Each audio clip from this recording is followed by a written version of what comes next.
Welcome to my channel. Today we're going to do something different.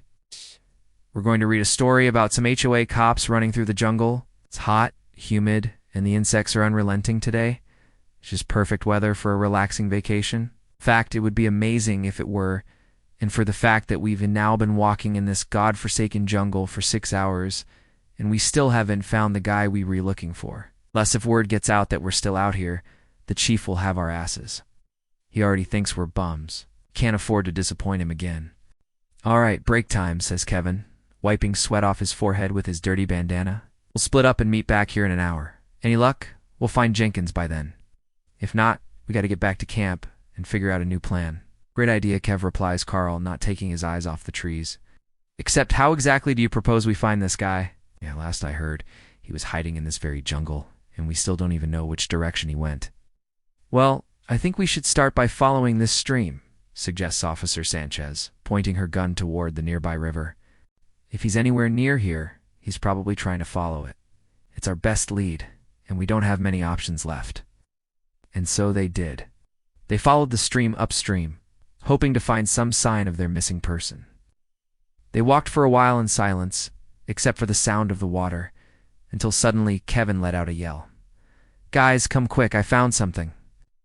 And there it was, a pair of muddy boots sticking out from under some vines. Sure enough, the insignia on the side confirmed that they were Jenkins's. But just as they started celebrating, they noticed something else, something much darker. All around the boots were thousands of little pebbles, each carefully placed in a circle. It looked like some sort of trap, and as if on cue, the ground beneath them rumbled violently. "Run!" shouted Sanchez, diving to the side just in the nick of time. A wild boar charged past where she had been standing only seconds before, and it wasn't alone. Dozens of the angry creatures surged forward, tusks bared and eyes flashing. With no other choice, the officers opened fire. Their bullets tore through the air, striking the animals one by one. But for every one that fell, 2 more seemed to take its place. They were hopelessly outgunned. "Gotta get out of here," yelled Carl, firing blindly into the horde. "They're coming in too fast. Can't hit them all." As they turned and ran, they could hear the furious squeals of the boars echoing behind them. They had to get away. The officers sprinted through the jungle, leaping over logs and pushing aside vines.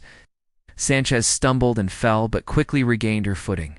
She couldn't afford to slow down now, not when whatever was out there was gaining on them. Suddenly, Kevin stopped short, pointing toward the sky. "Oh God, look," he whispered in awe. High above them, hundreds of feet up in the canopy, they spotted a clearing. And in the center of it, a set of stairs carved into the bark of a giant tree. It was their only hope, a way to escape the enraged animals below. But as they started to climb, they heard a voice booming through the jungle. "Leaving so soon, gentlemen? I thought you had more fight in you." They turned and stared in disbelief as Jenkins emerged from the trees. He looked different somehow, wilder, more intense. And in his hand he held a spear tipped with a sharp stone. "Jenkins, you're surrounded," said Carl, raising his weapon. "Give it up, it's over." Jenkins just laughed, a harsh, grating sound that sent shivers down their spines.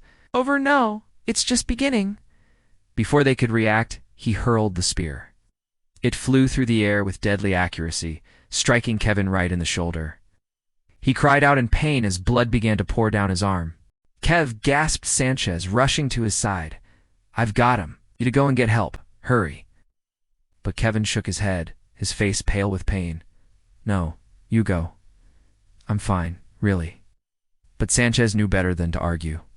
With Carl, she helped Kevin to his feet, and together they slowly made their way back to the clearing. There, high above them, Jenkins stood silhouetted against the light, his eyes gleaming with triumph. Meanwhile, deep in the heart of the jungle, something stirred. The boar squealed angrily, pawing at the ground where Kevin had been standing only moments before. Its tusks scraped against a rock, sending a shower of sparks into the air. Hidden among the trees, unseen eyes watched as the officers stumbled away. A low growl rumbled in the boar's chest. It was time to finish what had been started.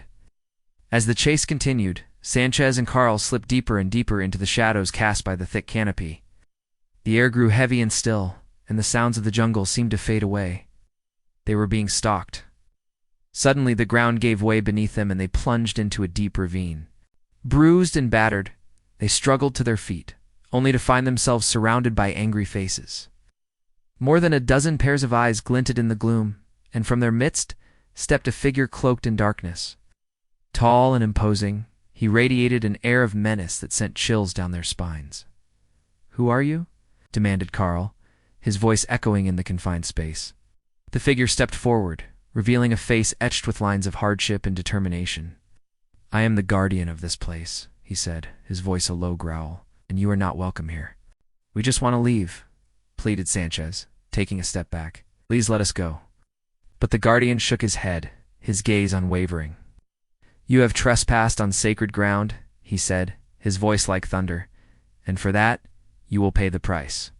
As the others closed in, readying themselves for action, the guardian raised a hand, signaling them to hold. He turned back to the officers, his eyes blazing with anger. "You seek Jenkins?" he asked, his voice a venomous hiss. "He is no longer here." "Where is he?" demanded Carl, his grip tightening on his weapon. "Gone," said the guardian, his voice echoing with finality. "He is one of us now." As the officers processed the news, the guardian's eyes flashed with triumph. "You came here looking for answers," he said, his voice dripping with sarcasm. "Perhaps now you will find them." With a swift movement, he stepped aside, revealing a narrow passage hidden behind a curtain of vines. "Go," he hissed, "and do not return." As the officers cautiously entered the passage, they could feel the presence of countless eyes upon them. They had lost Jenkins, and now they were trapped in a labyrinth of darkness with no way out. At the end of the tunnel, they could see a faint glimmer of light, and with renewed hope, they surged forward. Desperate to escape the oppressive darkness, as they pushed through the final barrier of vines, they stumbled out into a clearing and gasped in astonishment. Before them lay a breathtaking sight. A vast expanse of lush green jungle stretched as far as the eye could see, broken only by a winding river that shimmered like a silver thread in the sunlight. Towering trees formed a dense canopy overhead, creating a world of perpetual twilight, but it was the sight that greeted them at the clearing's edge that truly stole their breath away. There, nestled among the ancient ruins, stood Jenkins, his form bathed in the warm glow of the setting sun. And in his hand he held a staff topped with a single white feather. "Jenkins," called Sanchez, her voice trembling with emotion. "Is that really you?" He turned, his face etched with weariness and determination. "Yes," he replied, his voice raspy with disuse. "It's me." As the officers approached, they could see the toll the jungle had taken on him. His clothes were torn, and his skin was covered in scratches and dirt. But his eyes shone with a newfound clarity, and his presence radiated an undeniable strength. "How did you become the leader of this tribe?" asked Carl, his voice filled with wonder. Jenkins looked back at the officers, his gaze intense. "I've been here longer than I can remember," he said, his voice a low growl. "And this is my home." The officers knew in that moment that they had stumbled upon a secret so profound, so deeply rooted in the heart of the jungle, that it defied their understanding. They had sought to bring Jenkins back, to drag him kicking and screaming from the embrace of the jungle. Ow. But what they had found was not just a man, but a symbol of resilience. A testament to the enduring spirit of those who dared to live on the edge of civilization. In the fading light of the jungle, the officers realized that they were not just witnesses to a remarkable transformation, but also to a profound truth. This was not just a story of survival. It was a story of belonging. And as they stood there contemplating the depths of Jenkins's journey, they knew that their own lives would never be the same.